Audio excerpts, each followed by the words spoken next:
thank you with this one. This is something on which I've been working for quite a number of years, actually. And it was a few years back. It had been moved to the 14th order and just got hung up on a small technicality that had been fixed. And so we waited a couple years, brought it back, and during these couple years, we've been in great communication with Boise State.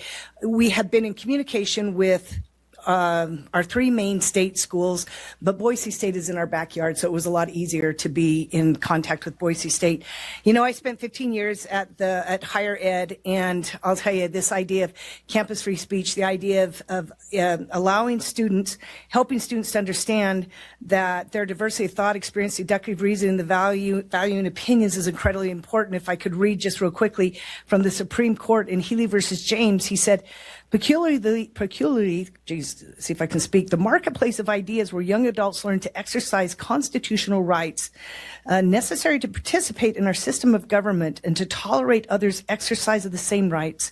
There is no room for that view, and when there's no room for that view, the First Amendment protection should apply with There's no room that the First Amendment protection should apply with less force on college campuses than in the community at large. In other words, we don't check our First Amendment when we enter a college campus.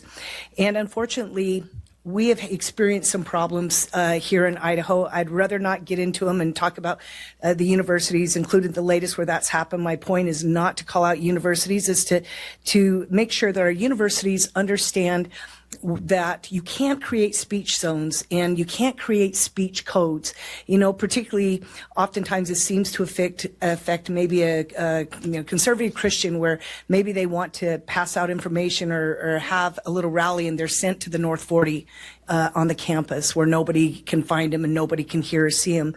Those things wouldn't be right. You know, this legislation has passed over 20 states, and in quite a number of states, it's passed with unanimous bipartisan consent. And so Representative John McCrosty had brought it with me a few years back, and I really appreciated his insight to all of this. It was very important to him. Brian, this should be a bipartisan thing. I mean, we're talking about free speech. We're talking about being able to be in the quote marketplace of ideas, which is a university, to share your opinions. And that could be like from the wild, like free Palestine movement to the wild, pro-life movement to whatever it is on any campus. And you would think here in Idaho that there'd be widespread Democrat support, because this is largely a conservative state.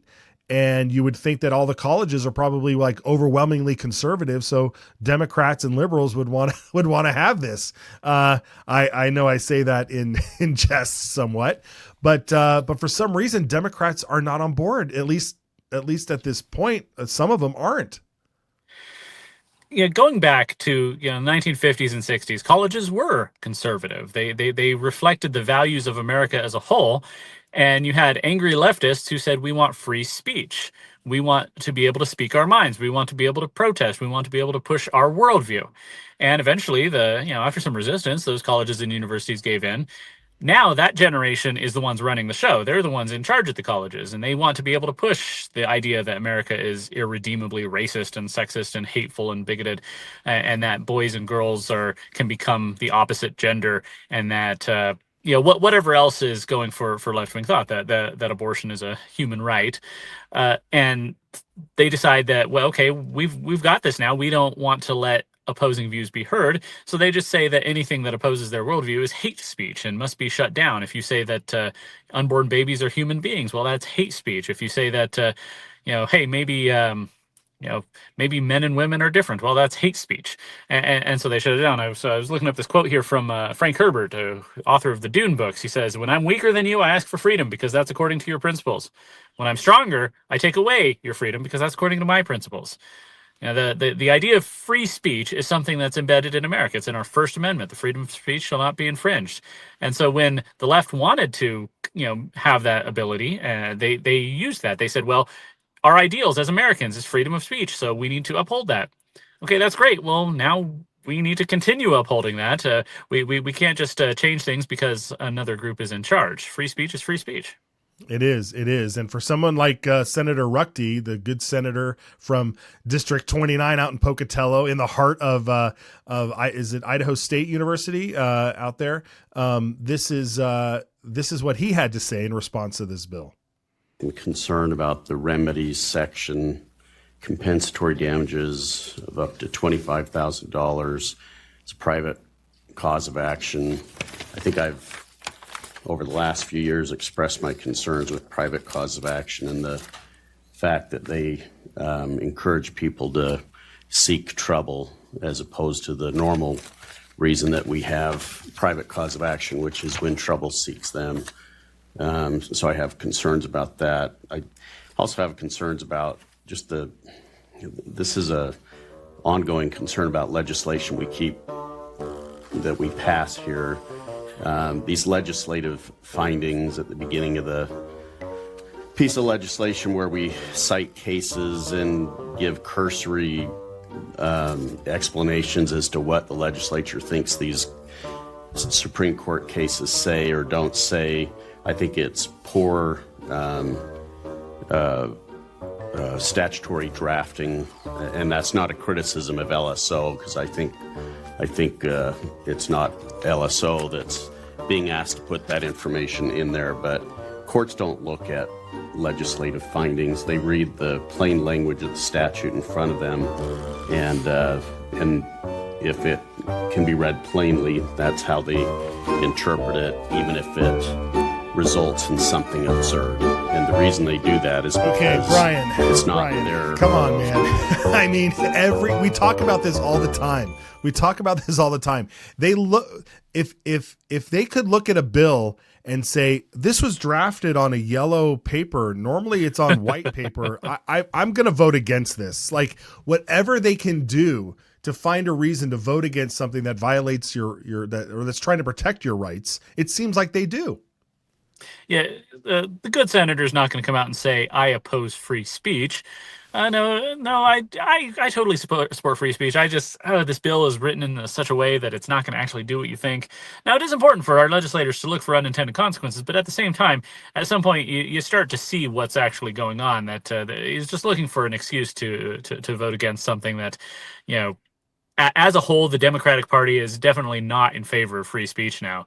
Remember, several people in the party, I think John Kerry and Kamala Harris and Hillary Clinton during the last election cycle were talking about their plans to censor the internet, to censor your speech, to do what Britain and Germany are doing, throw people in prison for social media posts.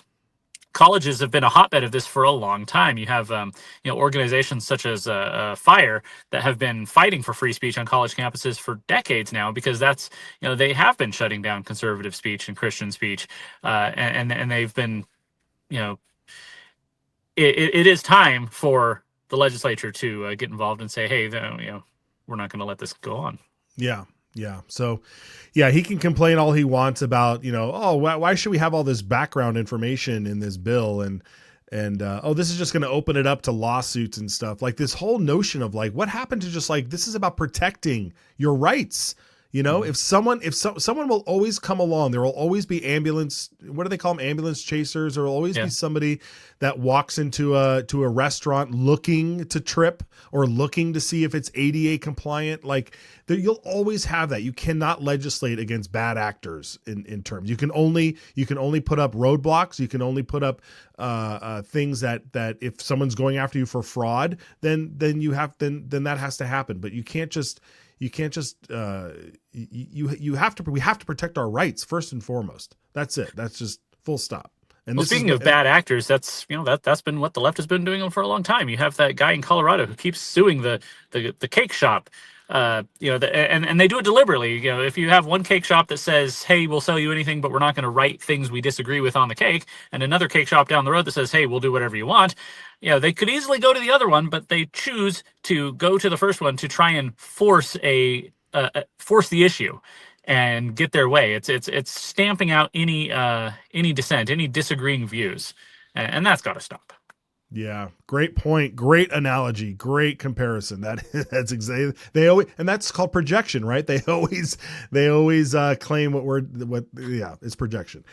Claiming what someone else is doing And in reality, it's what you're doing. So Right. You don't see conservatives doing that much. I mean, if there are, I haven't heard much of it. Yeah. Trying to find businesses to sue just because you don't like what they, the beliefs or the, who they are. yeah. Maybe decades ago, but not now. Right. Right.